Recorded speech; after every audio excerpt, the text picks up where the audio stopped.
artinya Allah Subhanahu wa taala akan lebih memperhatikan dia secara khusus, ya, memberikan ekstra pahala, kemudian mengampuni dosa-dosa, menolongnya kalau dia butuh bantuan dan seterusnya. Nah, itu manfaatnya.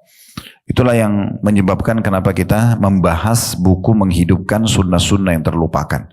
Jadi sekali lagi mungkin kalau orang yang belum terlalu peduli dengan ibadahnya kepada Allah, belum berpikir bagaimana supaya dia dekat dengan Allah, mungkin tidak terlalu penting bahasan-bahasan yang akan kita bahas. Dan kami sarankan untuk mengikuti bahasan-bahasan buku yang lain, ya.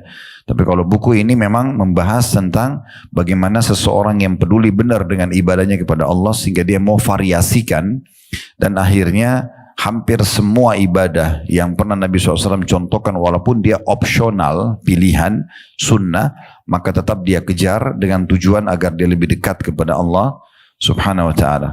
Penulisnya juga seorang wanita, Haifah binti Abdullah Ar-Rashid hafidhahullah, salah satu penulis buku yang terkenal di Saudi, dan inilah judul buku beliau yang sudah kita katakan tadi, menghidupkan sunnah-sunnah Nabi SAW, atau sunnah yang terlupakan. Sekarang kita masuk ke halaman 94 tentang masalah bacaan sholat isya, bacaan sholat isya itu, ya.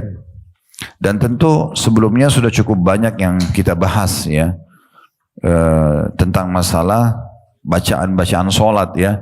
Dimulai dari poin E, ya, di halaman 78 itu bacaan sholat. Kita sudah jelaskan apa itu mufassal, kemudian juga sudah kita jelaskan, ya, berbagai macam jenis susunan bacaan-bacaan surah Al-Quran. Kita juga sudah membahas di halaman 81, kalau kita reviewkan kembali, ya. Di halaman 81 ada poin 1, bacaan sholat subuh. Nah, ini yang biasa Nabi SAW baca di saat sholat subuh. Seseorang usahakan agar dia bisa membaca apa yang Nabi SAW pernah baca, walaupun saya bilang tadi sekali seumur hidup, ya. Kemudian juga itu sudah kita bahas panjang lebar sampai di poin nomor 2 di halaman 85, bacaan sholat duhur dan asar. Ini tentu kita berharap agar jangan dilupakan begitu saja, tapi bagaimana kita berusaha menerapkan dalam hidup kita. Di antaranya di poin nomor 2 di halaman 85 itu, banyak orang tidak faham kalau sholat duhur Nabi SAW itu sangat panjang, ya, sangat panjang gitu, ya. Dan itu sudah kita jelaskan panjang lebar riwayat-riwayat yang berhubungan dengan masalah itu. Kemudian juga sudah kita lanjutkan sampai poin nomor 3 di halaman 90, yaitu bacaan sholat maghrib. Ini juga sudah kita lihat, ya. Biasanya kita sering baca surah-surah pendek, tapi yang dicontohkan adalah Nabi SAW membaca surah-surah yang cukup panjang seperti Wal Mursalati Urfa, ya, dan surah-surah yang lain sudah kita jelaskan pada kesempatan yang pada saat kita bedah itu, ya. Jadi sekarang ini poin nomor 4 lanjutannya, ya. Lanjutan dari jenis-jenis bacaan sholat itu, ya. Bacaan sholat isya yang pertama diangkat oleh Haifah, penulis buku ini hafizahullah, adalah riwayat Abu Rafi' radhiyallahu anhu. Dia berkata, "Shallaitu ma'a Abi Hurairah radhiyallahu anhu al-'atama ayyil isya, faqara'a idha as-sama'u shaqqat, fasajad, faqultu ma hadhihi?" Qala sajadtu biha khalfa Abil Qasim sallallahu alaihi wasallam fala azalu asjudu biha hatta alqah. Dikatakan bahwasanya Abu Rafi' berkata, aku mengerjakan sholat isya, atau nama lainnya isya, atamah, ya, atamah, yakni sholat isya bersama Abu Hurairah radhiyallahu anhu. Dan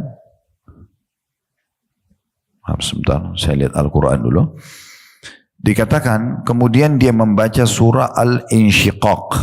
Al-Insyiqaq, ya, itu tentunya bisa kita cek di dalam aplikasi Al-Quran kita supaya kita tahu surah ini yang dibaca oleh Nabi SAW atau dibaca oleh Abu Hurairah, dan Abu Hurairah, ya, mengatakan mendengarkan atau melihat dari Nabi SAW secara langsung, ya. Itu tepatnya surah nomor 84, ya.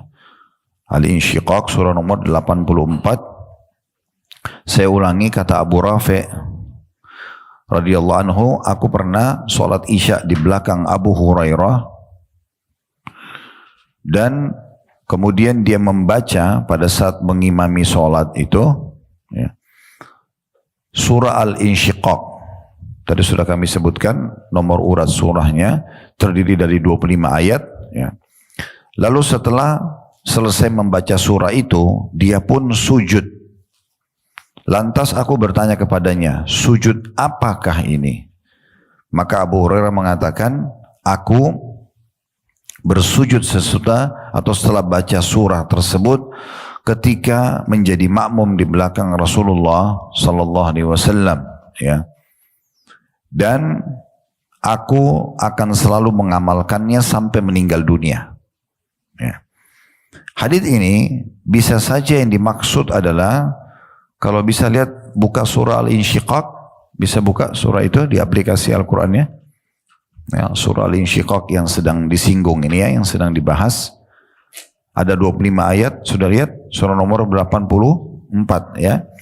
Coba dilihat ayat 21-nya. Itu memang ada ayat tentang sujud. Wa idza quri'a 'alaihimul Qur'anu la yasjudun. Dan apabila Al-Qur'an